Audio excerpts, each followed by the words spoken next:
Good afternoon. We are. It's like it's been a while. Yes, that we've been on break for a long time, so we've been able to kind of practice at different times. Go twice, do a bunch of different things. But the start of school also gets you back into a normal routine and a normal schedule. So with classes starting back today, it kind of gets us back into a similar routine, and now like here we go. Like the Big Ten is really starting up and is in full swing now. So we're excited, to get going again, and we're also excited to have our students back. Now we had some back on Saturday, but now everybody's back on campus, and we're excited to have our students back and our students here to help us. But we're also excited, this is the annual Thon game as well. And when you take a job, right, you start to learn about the things that are synonymous with your school, with your university. And Thon was one of the very first things that I heard about. So I'm excited for this game, to have students back, to have the support, but also do our small part for Thon. That's one of the things. Student engagement and helping in any way is something I've tried to do, as much as possible. I got a very meager Instagram following, but whenever I would see anybody doing anything for Thon, I wanted to try and help them. Just get the word out. So I'd throw it on my story or post it or whatever. If they were doing a car wash, if they were selling tickets or doing something outside of the waffle shop, or if they were having something on a Sunday afternoon at a church, I tried to help as much as possible in my small way, in my small part, because of what they're doing, what our students are doing to help fight pediatric cancer. And I think it's awesome. And I can't wait to be a part of it. I'm glad that they can be here this year and we can have Thon in person. Fingers crossed we're trending that way. But I'm excited for those two opportunities, our game and then the regular Thon event later next month. So,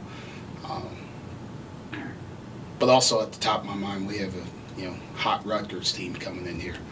So we're preparing for them. They pose a challenge. They're a tough team. They're always a tough team in terms of how they play, how gritty they play. But they got some guys that can get hot and get going. So this will be a great challenge for us tomorrow. Micah, could you speak to Seth's ability to play through adversity? Last year, if he missed a couple shots, I know you weren't here, but it seemed as if everything went south. It seems as if this year he's picking it up in other areas and shooting until they finally go in. Yeah, that's I'm constantly talking to him about just keeping his head up. You don't have to play through your offense, and he's not. He has been as a reliable defender as we've had this year. He's taken on the challenge of guarding the best player or one of the best players on every single team, and he's fighting. He's doing a great job. He's competing.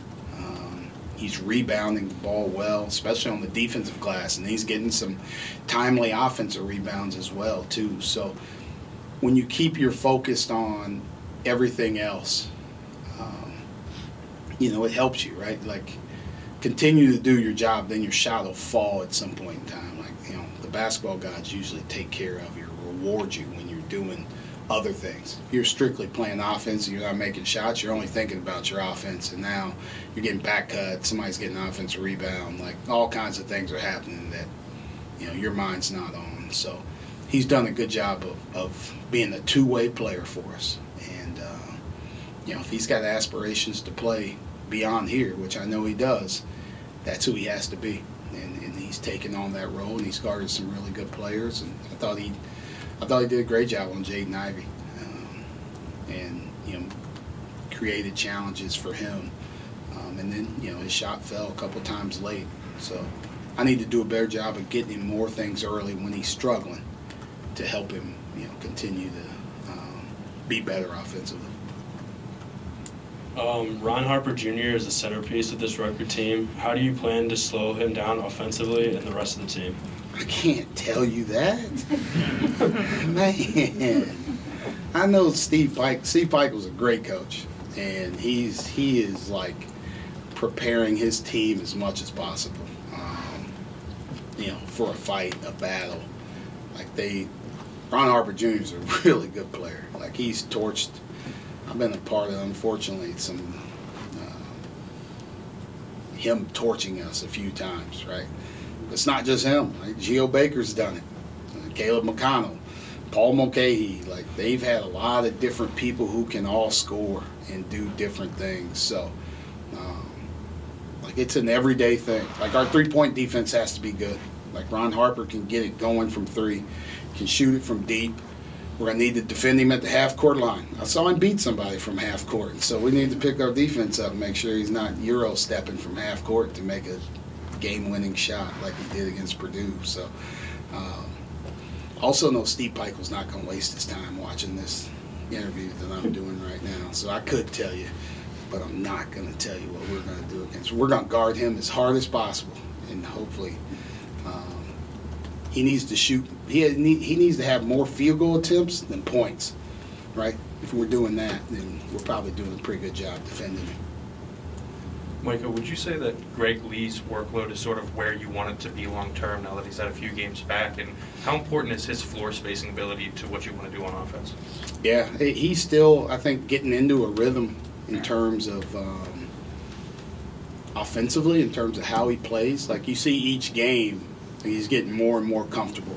And you still look back and say he's only played really 3 games. He played against Michigan State, but he was on a minutes restriction. He wasn't playing very much, and that was his first game since the George Mason scrimmage. So he's starting to get his rhythm, and like he's comfortable stepping out and shooting from the perimeter. He's comfortable scoring it in the around the rim, around the basket, posting up. Like, he gives us another threat at the rim. But also his ability to really pass out from there as well. He threw 2 dynamic passes to Seth last game, and we didn't, Seth missed them, but I think those were great reads. Like, it puts pressure on people because he can score with his back to the basket, but he can also step out and shoot it. So he's getting there. I don't think he's complete yet, and how he's played, he's been able, I've been able to rotate he and John and Jelani, and they're all giving us great things. They're all giving us great minutes right now, which they're taking the pressure off of each other. So, the more games we play, I think, 4 games in whatever it is, 10, 11 days is helping him get his rhythm. So, but we need him. And this game will be a challenge for him too. Right, he's got to guard some different people. He's got to guard some guys that play on the perimeter a majority of the game. So, where does the advantage lie? Those guys trying to play on the perimeter and take him off the dribble or shoot threes, or him trying to score around the basket and post them an offensive rebound. So, you got to flip it. And who wins that battle will probably be a huge part of who wins this game. Micah, I think we saw some things from Jelani on Saturday with the outside shooting. I think he had like a little runner there too that we haven't seen from him before. How does what you're getting from him right now compare with what you expected to get when you got him? Yeah, he played as the 4 at Canisius, so he's used to playing on the perimeter and doing some other things. His shot looks good. Like he spends time shooting it. He made a huge shot the other night, and he shot it he stepped in and he shot it confidently too. He did the same thing against Northwestern. I think he's getting more and more comfortable where he feels free, and he's getting a good feel for our offense and where his shots are going to come from, maybe where the opportunity to attack is going to come from. I don't know if they'll tell you the same thing, but I tell them, shoot the ball, man. Like, you get an opportunity, shoot it. Like, if it's a good shot, but I don't want you thinking about, is this a good shot? Is this a bad shot? Like, is this something that I work on in practice or after practice or before practice? Have at it. Have at it. If it's something you've never done in your life and you can do it in a game, oh man, we got to put that in the attic and hold on to that till the spring. But he works on it. So I want him to be comfortable shooting, and I think he's getting there. He's getting there. He's stepped up, and that helps us. The more shots he can make, the more people have to come out and play him. And like you said, he caught it, drove past a closeout, and got in the middle of the paint, played off 2 feet, and banked it in. Like the game before against Northwestern, he tried the same move, but he didn't play off 2 feet, and he ran somebody over and got a charge, right? So now he's at least growing from one step to the next and picking up like what he's doing wrong and then correcting it the next game. Greg and Jelani both hit threes on Saturday, and I am willing to wager that there are not a lot of Penn State basketball games where 2 guys over 6'8" have made, or let alone shot threes. We've seen over the last couple of years that the role of a big man as a shooter has changed. Neither of them are really built like Joel Embiid necessarily, but how do you develop a guy to be good at maybe the traditional roles that they have, at the same time kind of adjust to how that role has changed over the years? Yeah, it's a lot of we try and learn through film a lot. We try and show them how the other team's going to try and guard us, right? They may switch it up as the game goes or at the start of the game. Like, we may see something from Purdue of how they've guarded a certain team, and we might prepare for that, and then they could do something completely different. I think being able to use those guys in different ways is really important. I go back to Gordon Hayward at Butler, right? Gordon was 6'8". He could handle the basketball. He can make threes. But if he couldn't score in the post, they could switch him and they could take him away. Both these guys can score in the post. So it makes it really hard to switch. But their threes help them in that way, right? If they couldn't make threes, now people can spend more time hard hedging or trapping or doing other things to stop the ball and let them, pop on the perimeter and do that. I think their willingness to be able to shoot threes, but their confidence in being able to shoot threes is really important. So that's where you have to kind of take advantage of people. Like, the game of basketball is moving smaller, right? Everybody's is trying to play as small as possible and as skilled as possible, and the best way to combat that is to switch it, right? If you can't switch it because these guys can score in the post, it puts you in the bind. Those guys can score in the post, and now the more confident they get from three, the better we'll be offensively. We've also seen people talk about how Steph Curry ruined basketball because everybody that's 15 and has a hoop is shooting it from 30 feet. When you go recruiting, do you see more big guys that have diversified their range, not because of Steph, but just because of how that position has evolved over the years? Yeah, and it's something that you see more and more, but it's not always beneficial.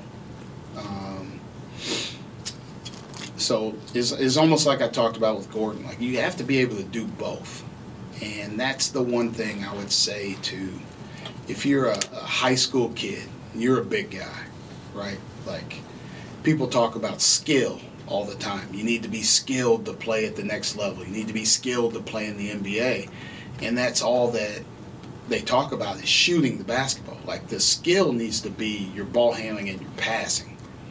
Like, that's where people are playing through right now. Like, you see a lot of big guys play on the perimeter and they catch the ball and they play out there. John does it. John does it all the time. He hasn't shot a jumper not one time. But his skill level is him being able to play on the perimeter with the ball in his hands, handle the ball versus pressure, make passes if we need it. Now we run offense through him and it pulls the big guy away from the rim.